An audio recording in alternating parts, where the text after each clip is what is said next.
Hello friends, कैसे हो आप सब लोग। Welcome to speaking book channel. मैं हूं अशोक और आज का हमारा टॉपिक है व्हाट इज़ ऑटोमोबाइल्स। चलिए शुरू करते हैं। देखिए, ऑटोमोबाइल्स क्या है, इसे जानने से पहले हम चाहते हैं आपको इसकी हिस्ट्री के बारे में थोड़ा सा पता चले। देखिए, बात 1769 की है। एक फ्रेंच इंजीनियर था जिसका नाम निकोलस था। वह एक ऐसी डिवाइस या एक ऐसी मशीन पर काम कर रहा था जो स्वयं ही संचालित हो, मतलब कि जिसके अंदर सेल्फ प्रपल्शन हो। ये सेल्फ प्रपल्शन क्या होता है, ये मैं अभी आपको डिटेल में बताऊंगा।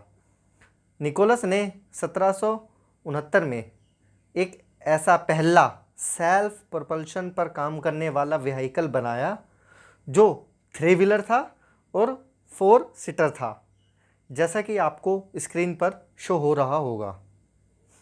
इसकी खास बात यह थी कि यह एक स्टीम इंजन के साथ अटैच था जो कि फ्रंट साइड पर लोडेड था।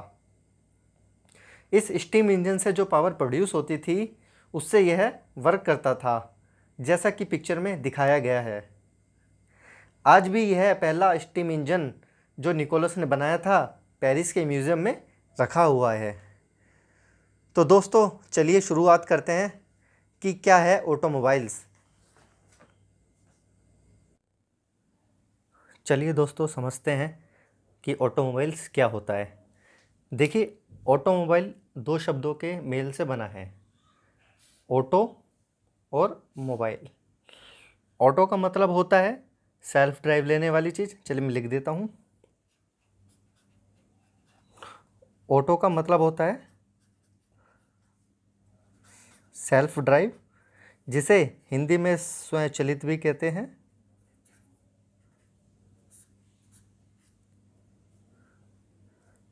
और मोबाइल का मतलब होता है which can move, which can move. अब देखिए, इन दोनों के मेल से ऑटोमोबाइल बना है। तो ऑटोमोबाइल का क्या मतलब हुआ? तो automobile is a self propelled vehicle, यानी एक ऐसा व्हीकल जो स्वयं ही अपने आप को ड्राइव दे सके। चलिए अब इसकी हम एक डेफिनेशन देखते हैं। An automobile is a self propelled vehicle which is used for the transportation of passenger and good. यानी एक ऑटोमोबाइल एक स्वचालित व्हीकल है जिसका प्रयोग हम पैसेंजर्स को या गुड्स यानी सामान को ट्रांसपोर्टेशंस करने के लिए करते हैं। अब ये तो डेफिनेशन थी, मगर हम अब ऑटोमोबाइल इंजीनियरिंग पढ़ रहे हैं तो इसका क्या मतलब हुआ? तो automobile engineering is a branch of engineering in which we study all about the automobiles and have practice to propel them। अब देखिए, आपको एक चीज़ यहाँ पे एक वर्ड मिलेगा, सेल्फ प्रपल्शन। सेल्फ प्रपल्शन क्या होता है? तो सेल्फ प्रपल्शन का मतलब होता है टू पुश फॉरवर्ड इटसेल्फ, यानी to push forward itself is known as self propulsion devices. चलिए आइए दोस्तों, अब हम इसके टाइप्स को क्लासिफाई करते हैं। चलिए दोस्तों, अब टाइप ऑफ ऑटोमोबाइल्स को डिस्कस करते हैं। तो देखिए, ऑटोमोबाइल्स को क्लासिफाई किया गया है मेनली 4 पैरामीटर्स के बेस पे। सबसे पहला है इसका पर्पस। पर्पस के बेस्ड पे कि किस बेस्ड पे आप इस ऑटोमोबाइल को क्लासिफाई करोगे। तो पर्पस के बेस्ड पे इसे 2 भागों में डिवाइड किया है। पहला है पैसेंजर व्हीकल्स। आप जानते हैं जितने भी पैसेंजर व्हीकल्स हैं, लाइक आपकी बस है, आपकी कार है, they are all comes in passenger vehicles.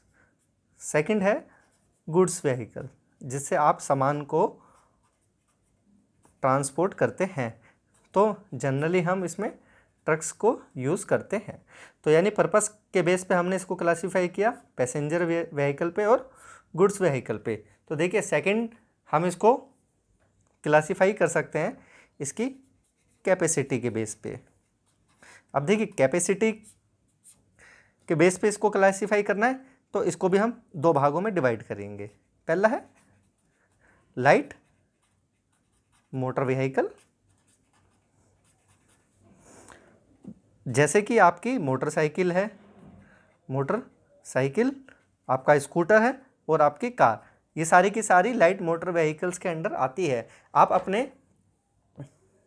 अपने लाइसेंस पे देखिए, अगर आप पे लाइसेंस है तो उसमें, अगर आपके पास कार का लाइसेंस है तो उसमें LMV लिखा होगा। LMV का मतलब होता है आपका जो लाइसेंस है वो लाइट मोटर व्हीकल के ऊपर केवल वर्क करेगा। तो इसका दूसरा क्लासिफिकेशन है वो है हैवी मोटर व्हीकल, यानी हैवी मोटर व्हीकल। तो हैवी मोटर व्हीकल के अंदर हमारी जितने भी हैवी व्हीकल्स आती हैं वो आएंगी, जैसे कि हमारी बस और आपका ट्रैक्टर हो गया, या आपकी जो मिनी बस चलती है, वो सभी की सभी हैवी मोटर व्हीकल्स के अंडर आती हैं। तो देखिए तीसरा हम इसको क्लासीफाई करेंगे कैटेगरी में, वो है फ्यूल यूज्ड के ऊपर। फ्यूल यूज्ड, तो फ्यूल यूज्ड में आप कौन कौन सा फ्यूल यूज़ करते हैं, तो आपको तो पता ही होगा, या तो आप पेट्रोल यूज़ करते हैं, या फिर आप डीजल यूज़ करते हैं, डीजल, या फिर आप गैस यूज़ करते हैं। तो जो पेट्रोल पे वर्क करती हैं वो सभी पेट्रोल व्हीकल्स कहलाती हैं, जैसे कि आपकी मोटरसाइकिल है, आपकी कार है, आपका स्कूटर है, ये सब के सब पेट्रोल इंजन पे वर्क करते हैं। ऐसी डीजल इंजन पे जो वर्क करते हैं वो आपकी क्या हो गई, इसमें जनरली कार्स आती हैं और बस एंड ट्रक्स आते हैं। देखिए आपका जो बाइक है या मोटरसाइकिल है वो डीजल इंजन पे काम नहीं करता, तो इसलिए डीजल इंजन पे जो गाड़ियां हैं वो सभी इसके अंदर आएंगी, जैसे कार, बस और ट्रक्स। तीसरा है गैस। देखेंगे आजकल आप CNG भी एक फ्यूल के रूप में यूज़ होता है। तो CNG जनरली आपने देखा होगा, कारों की फिलिंग के लिए, बसों की फिलिंग के लिए, ट्रक्स की फिलिंग के लिए CNG का यूज़ होता है। इसी प्रकार हम इसको चौथा क्लासीफाई कर सकते हैं नंबर ऑफ व्हील्स के बेस पे, यानी आपके जो व्हील्स हैं उसके बेस पे भी हम इसको क्लासीफाई कर सकते हैं। तो इसमें कैसे हो सकते हैं, जैसे टू व्हीलर है, आप जनरली बोल सकते हो टू व्हीलर बोलते हैं, जैसे कि आपकी मोटरसाइकिल टू व्हीलर है, आपका स्कूटर टू व्हीलर है, आपकी स्कूटी भी टू व्हीलर है। सेकंड, आप इसको थ्री व्हीलर भी कहते हैं। तो थ्री व्हीलर के अंदर क्या आता है दोस्तों, इसके अंदर आपने देखा होगा जनरली ऑटो रिक्शा जितने भी हैं वो के सारे कैसे थ्री व्हीलर हैं, रिक्शा। इसी प्रकार आप फोर व्हीलर कह सकते हैं, सिक्स व्हीलर कह सकते हैं, और 8 एंड मोर व्हीलर भी कह सकते हैं। तो फोर व्हीलर में जनरली आपकी कार आती हैं, आपकी बसेस आती हैं, ट्रक आते हैं। सिक्स व्हीलर में आप देखोगे ज़्यादा के ज़्यादा आपके जो हैवी ट्रक्स हैं, जो हैवी ट्रक्स हैं वो इसके अंदर इंक्लूड होते हैं। और देखिए 8 एंड मोर में वह सभी व्हीकल्स आती हैं जिनका प्रयोग हम रॉकेट्स ट्रांसपोर्टेशन में करते हैं, यानी सामान ढोने वाली गाड़ियों के रूप में करते हैं। जैसे आपको बहुत सारी गाड़ियाँ एक प्लेस से दूसरे प्लेस में ले जानी है, तो उसके लिए आपको 8 और 8 से अधिक व्हीलर वाले व्हीकल की ज़रूरत होगी। दोस्तों आइए अब हम इसकी स्पेसिफिकेशन को डिफ़ाइन करते हैं कि स्पेसिफिकेशन ऑफ ऑटोमोबाइल्स होता क्या है। देखिए स्पेसिफिकेशन का मतलब होता है कि विशेषता, यानी आप जो भी ऑटोमोबाइल परचेस कर रहे हैं उसकी क्या विशेषता है। तो चाहिए आइए हम इसे कुछ पॉइंटों से समझते हैं। देखिए जैसे पहला है इसका टाइप। आप जनरली देखते हैं कि टाइप ऑफ व्हीकल्स, यानी आपका ऑटोमोबाइल है उसका टाइप्स क्या है।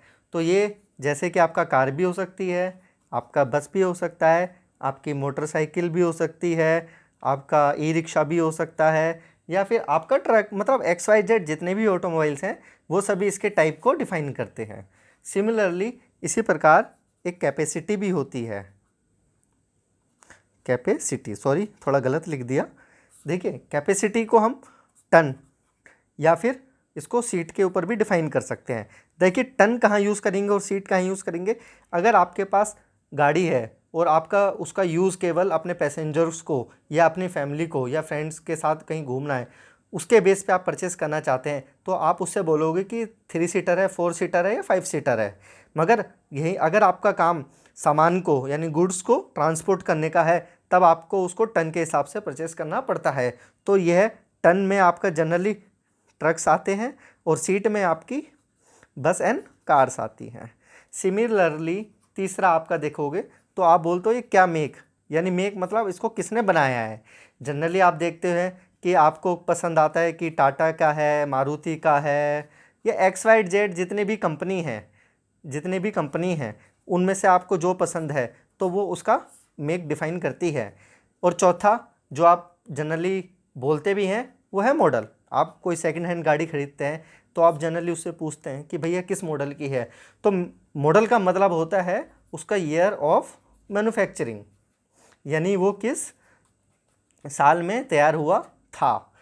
तो देखिए दोस्तों, स्पेसिफिकेशन में जो जनरली पॉइंट है वो यही है कि किस टाइप का होना चाहिए, किस कैपेसिटी का होना चाहिए, उसका क्या मेक है और उसका क्या मॉडल है।